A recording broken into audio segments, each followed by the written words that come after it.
Nick waves hi to everybody before walking away from the title screen. Am I on the nice list this year? By Yukito. Really? It's taken us almost 4 years to get to a Yukito fic? The guy's like one of the best Twixie writers out there, and we just now decide to do a reading? I must be slipping in my old age. It was the day before Hearthwarming, and the holiday spirit was in the air. All across Ponyville, ponies were running to here to here, singing carols and spraying heartwarming cheer, and setting the stage for the happiest day of the year. But a story focuses on just one filly, young little Nyx. And now I'm going to stop rhyming because it's tough as dicks. She and her friends were leaving their school, which had ended earlier that day, when out of the blue, Diamond Tiara stood in their way. Hey, that wasn't so hard, actually. I can't wait to open my presents tomorrow, Diamond Tiara said to Silver Spoon, pretending as though she hadn't noticed the cutie marker seer standing before her. This year, Daddy's gonna make my mom and me on a luxury airship cruise. It's gonna be nice, being rich. I know what you mean, Silver Spoon giggled. Can you imagine not looking up to a mountain of presents tower above you on Hearthwarming? Oh, sorry, girls, Diamond Tiara gasped. Thinking concern as he faced the Crusaders. I totally didn't see you, dear. I didn't mean to hurt you or anything, knowing how poor you all are and such. Yeah, I bet, Apple Bloom deadpanned. You know, it's quality, not quantity. One great presents transfer all over 1,001 of your okay presents, Sleepbell followed. And then, what if we have 1,000 great presents? Silver Spoon asked. Ha ha! Skidoo pointed a hook to the other fillies. You forgot. We have Nyx, her mom's a princess, which means we'll be swimming in presents. Nyx blushed, but grinned regardless. Yeah, take that. You need to work on your comebacks. Oh, that might have been the case, Tiara said, if you weren't on the naughty list. Nyx's grin dropped. Applebloom took a step forward. What are you all about? Nyx is the definition of nice. She's the nicest spell I know. Maybe you forgot about the whole Banshee Celestia Luna taking over Ecclesia thing, Silver Spoon asked. Not to mention locking Twilight up in the basement all alone, Tiara continued. No matter how you look at it, she's on the naughty list for sure. What? You two aren't? Sleeveville scoffed. Nope. We just asked Santa himself. What? He's in the town square, Silverspoon explained. Tells every pony what list they're on and gives them a present if they're on the nice list. Naturally we were, Tiara said with a wide smile. We've been nothing but model fillies this entire year. You said he's in the town square? Nyx asked, receiving a nod from Tiara. I have to go see him. We gotta go over to the super cute corner and help with the party planning, Evelyn said. You'll be just a moment. You guys go right ahead. Nyx shouted over her shoulder as she ran towards town square. No matter what, she had to know she made the nice list. Merry Hearthwarming! Trixie waved goodbye to the hyperactive fillies that went away from her giggling as they carried their presents from her on their backs. Santa! Oh, Trixie, you're playing Santa this year. Yep. What is with that look? Why are you looking at me like that? Oh, nothing. Trixie turned to see which impatient little filly would be next.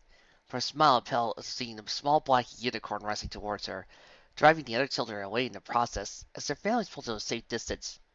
Oh. Sita, I have to... Little filly, don't you know that it's rude to cut in line? Trixie said, her voice monotone. She had no intention of putting on an act for this pony. His sculptor looked over his shoulder, then back to Trixie. Sorry. Well, it seems that you're on the front now, Trixie sighed. Oh, so, what did you want? Well, my name is Nyx and I... Yes, I'm well aware of who you are. Nightmare Moon. Nick shuddered, brought back a couple of tears. All right. You see, I was wondering if I... Come on, before heartwarming thaws. I was wondering if I was on the nice list or the naughty list. Trixie paused for a moment. She wants to know if... A wicked grin crossed the mayor's face and she brought a hoe to scratch her fake beard. Oh, this will be fun. I know I've done a lot of bad things in the past, but I really, really try to be good and I... True, Trixie said. You did do a lot of awful things. You banished the princesses, enslaved the country, imprisoned the innocent, struck fear into the hearts of so many. The damage caused by your actions are still affecting ponies to this day. Nix lowered her head, was trembling. But I... You think that apology will suffice? You think that simply doing a good deed here and there will erase your past? Trixie shook her head. No, Miss Moon. What's done is done, and now you have to live with the consequences of your actions, such as being on the naughty list forever! Nix gasped. Here Trixie was fleeing horror. No words could escape her mouth. Instead, with tears in her eyes, she turned around and sprinted as fast as she could towards her home. Trixie scratched her beard once more as she thought. Too hard. Me. If it were any pony else, she wouldn't have gotten away with a scolding. Dude, not cool. Trixie turned around to find Rainbow Dash approaching her. Disapproving look on the Pegasus' face. Hey, life's not fair, Trixie said with a shrug. Trixie knows better than any pony how unforgiving others are, or whether or not that mistake was your fault, or whether or not you're truly trying to repent. Oh, so you were trying to teach her a lesson? Rainbow Dash asked in a skeptical tone, raising an eyebrow. That's all. Trixie clicked her tongue. Well, maybe it was her revenge for humiliating Trixie and stealing her hat, which, by the way, she has yet to return. But hey, it was just a lesson too, you know. Rainbow Dash sighed and faced over as she shook her head. You are so on the naughty list. She says he reached into one of the 2 saddlebags he was wearing and pulling up a lump of coal, which he gave to Trixie. Trixie frowned as Rainbow Dash began to walk away. Joke's on you! Trixie's horn glowed, and the piece of coal floated in her air. After being compressed and stretched out, the coal gradually began to change into a bright, shiny blue object. Coal is just one step away from being a diamond!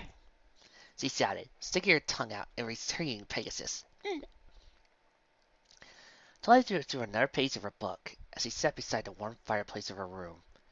She was supposed to leave to help with the party decorations, but the book was simply too good to put down, so she decided she would pretend she got lost in her new castle and arrived late. She wasn't expecting some pony to enter her room, much less for that pony to be Nyx. Bawling her eyes out, she jumped into her own little bed beside Twilight's and burying her face into her pillow. Nyx! Twilight shouted as she approached the crying filly. What's wrong? Twilight! Nyx cried as she looked up to the older mare, latching onto Twilight and shoving her face into the mare's chest. Twilight, I'm sorry. I'm sorry. Nyx, calm down. Twilight pried the filly off of her and levitated a box of tissues over to them. Offering one to Nyx. After allowing the filly to blow her nose, Twilight asked, What happened? Why are you apologizing? This is about letting Discord tricking you into pranking me. Not that. Nyx sniffed, having calmed down somewhat. I went to see Santa at Town Square, and he... Santa? In Town Square? Twilight put a hoof to her chin. She must mean Trixie. I heard she volunteered to play Santa this year. Oh no. What did she do? He said I was on the naughty list forever. Twilight sighed. Oh, Celestia, help me. Nyx, you know that wasn't really Santa, right? To Twilight's surprise, Nyx nodded. Yeah, I know. You do? I mean, Santa's busy, so he has ponies to help out, right? Which means Trixie is speaking on his behalf. Twilight sighed again. Not quite. Nyx, you know Santa isn't real, don't you? Nyx stared into Twilight's eyes suddenly for a moment. He isn't? Twilight shook her head, an uneasy smile on her face. I thought you would have come to that conclusion by yourself. I mean, a pony spies out every pony else and somehow delivers presents to every pony in a single night, even to those who don't have chimneys? This is illogical no matter how you look at it. Nix thought about it and blushed. Oh, yeah, I guess it does sound pretty silly. Sorry if it breaks your spirit. I just saw you kind of knew, and anyway, do you feel better now? You're not on any naughty list, and I'm going to have a word or two with Trixie later. If she thinks she can make my daughter cry and get away with a lecture, she is in for a world of disappointment. It's not that, Twilight, Nick said in a somber tone. it's what Trixie said to me. She said ponies wouldn't simply forgive me no matter how hard I tried. Yes, she is right. No, she isn't. Yes, she is, Nick argued back. It's been almost a year now since I've been living here, and ponies still look at me with fear and hate. They avoid me, pick on me, and there's still groups out there demanding I be locked up. Twice scratched the back of her neck for a moment. She couldn't deny it was taking longer than she had hoped for the ponies of Ponyville to come around to Nick's. But it was so hard to admit it, especially with Nick's looking sad about it. She took some time to think, before sighing and holding Nix's forehead with her own. Nix, listen to me. You may be right that some ponies may never forgive you, but unfortunately that's how things are. Do you remember Maud Pie? Pinky's sister? That's the one. I found it hard to believe myself, but there are some ponies you just can't befriend no matter what. Even worse than that, there are some ponies who'll dislike or even hate you. You can't change their opinions no matter how hard they try. I don't want ponies to hate me, Nix said in a shaking tone. Why not? Twice said. Are you worried that you'll get less presents for heartwarming? Nix shook her head. Are you hoping to befriend as many ponies as possible, like Pinkie Pie does? Nix shook her head again. Then do you just want their approval, even if they're complete strangers? Nix remained motionless and didn't say anything. Nix, the only thing you have to worry about is how ponies close to you see you. But if we all love you, Nix continued before Nix could interrupt her. There is no pleasing every pony, and trying to do so will only stress you out.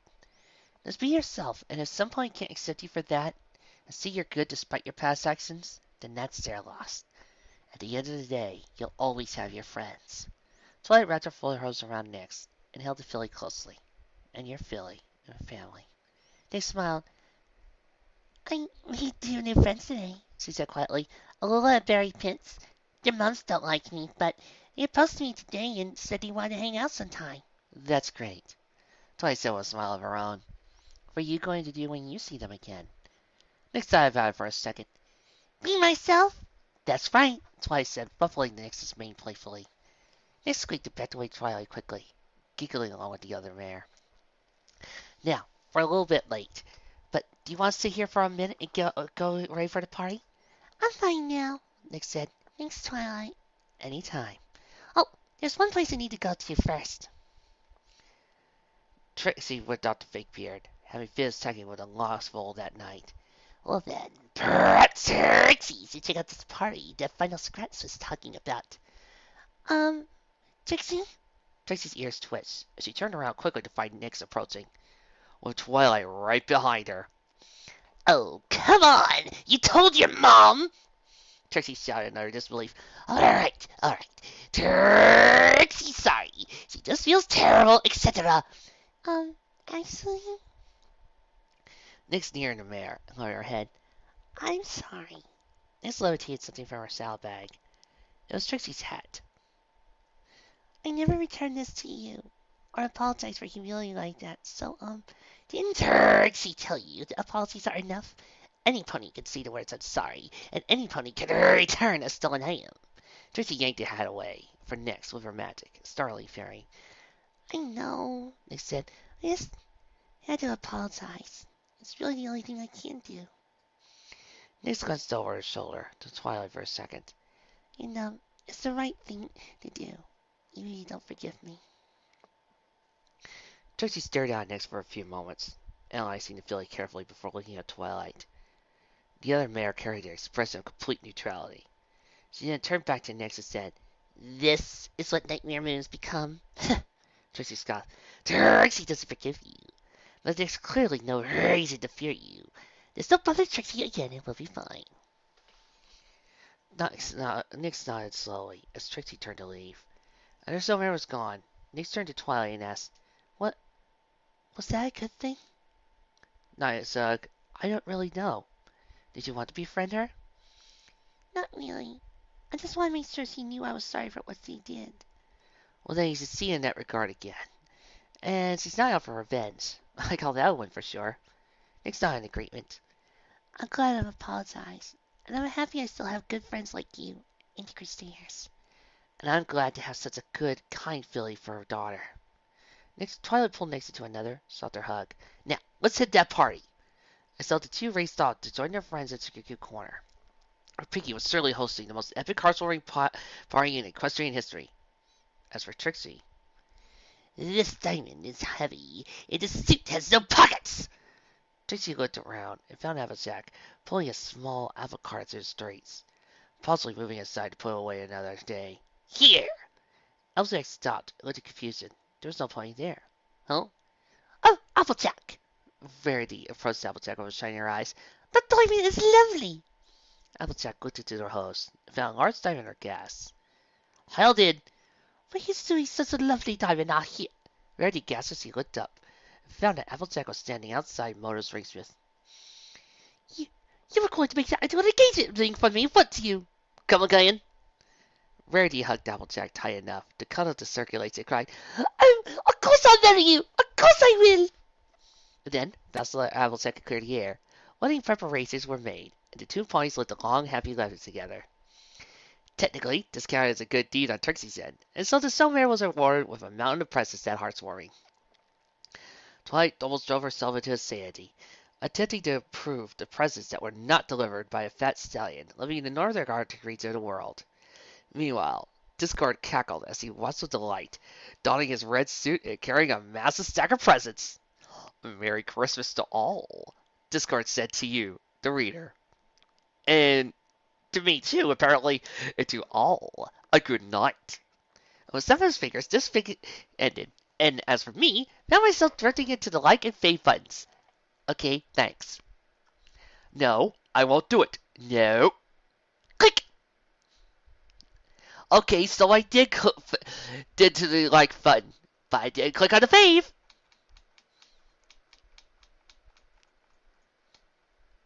Click! Now I clicked onto the fave.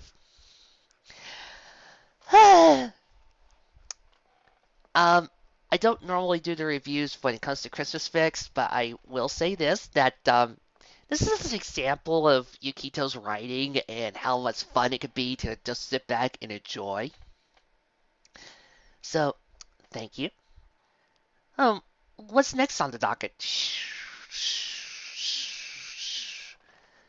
Did you guys hear that? Nope, did he? Wrong time period. He hasn't started reading that fic yet. Oh, you think to warn him? No, come on. He's just about to get ready to read a Doctor Who's adventure. Should I be worried about that, guys? I feel like I should have been worried about that last appearance by the Doctor. Wait, we're doing a Doctor Who story next time? So wait!